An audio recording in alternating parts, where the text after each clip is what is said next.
Hello everyone, quick update on my progress. I've spent the last couple weeks trying to button this up and get it closer to starting. The Hydro Boost setup and the power steering lines held me up for a while, but as you saw in my last video, that is all set. The booster's installed, all the lines are run, the remote reservoir is run, and it is filled with fluid. I do need to purge it, but I'll have to wait till I get the engine running. I've worked on the cooling system the last couple weeks. The radiator is the radiator that I've had in the car for the last 20 years. It's a brass 3-core from Godan Industries.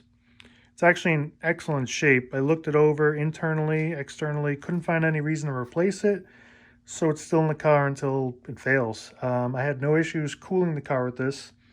In fact, the electric fan wasn't even really needed as long as I was moving. Just when it came to a stop, it would run for a little bit.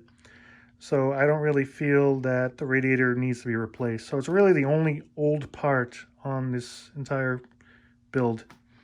I did change my fans.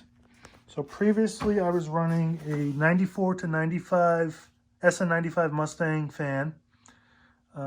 It worked very well, but it just didn't fit the radiator cleanly. I was also using this cheap Summit Racing overflow. So I've actually changed to the Contour fan kit. Brand new fan, and I'm also using, I don't know if you can see it, the LMR bracket kit, top and bottom. I am not using the cooling bottle that came with the kit, the SVE cooling bottle. I'm going to go with something a little different. I actually ordered a universal type cooling reservoir from Chase Bays, the same company that made this remote power steering reservoir. I think I'm going to mount it on this side, but I'm not too sure yet. I need to think that through a little bit. I can mount it here, but I'm trying to not clutter this side of the bay too well. Work on that when I actually get it. The radiator is installed. I use the SVE mounting bracket setup, which works okay. I'm not a fan of the hardware, so I ordered some new stainless steel bolts, some 12-point ARP bolts for that. What else do I have to do here? I did swap the fuel injectors to 19-pounders.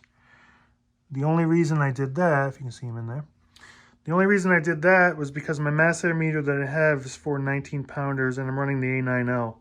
I really just want to see if the engine starts, so it should be able to idle fine with the 19-pound injectors, the SN95 MAF with 19 pounds and the A9L. I'm not going to do much more than just idle it just to make sure that the engine's running. This car eventually will get converted to an aftermarket ECU system, in which case I will put the larger injectors back into the car. But I just want to get it running just to verify that I actually put this together right. The air intake track is the stock unit. I'm not sure if this is going to stay. I really don't want an exposed cone filter, but considering the rest of the work I've done, it kind of sticks out a little bit.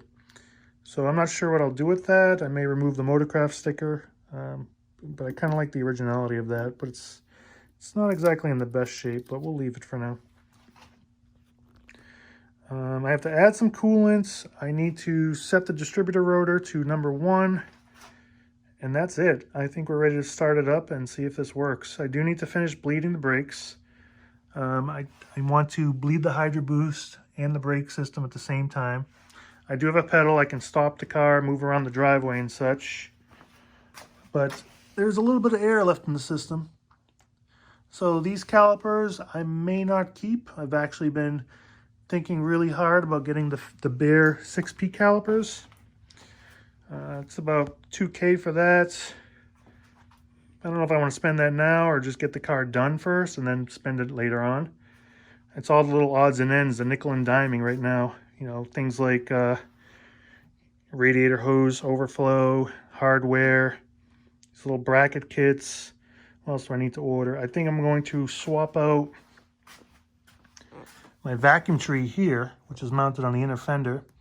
I may swap it out for an aftermarket metal one, just because I really don't want to have to come back in here if anything on this plastic breaks off at any point. It'll allow me to cap off these with some MPT plugs. It'll be a little bit cleaner and a little more reliable considering it's hidden in my fender. That's it for now. Hopefully the next video will be of the engine starting. Thanks.